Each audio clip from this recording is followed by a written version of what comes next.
how did you feel about Rakhipreneur and activities like Fun and Fair Fiesta?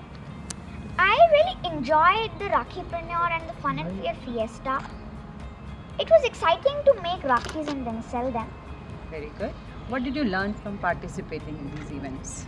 I learned many things, such as from the Rakhipreneur I learned how to be creative and manage my money. Great. And in the Fun and Fair I was happy that I was a part of a team, run stalls, and I learned that hard work can lead to success.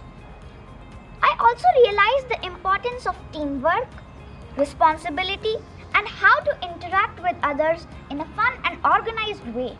Very good. Great. Thank you.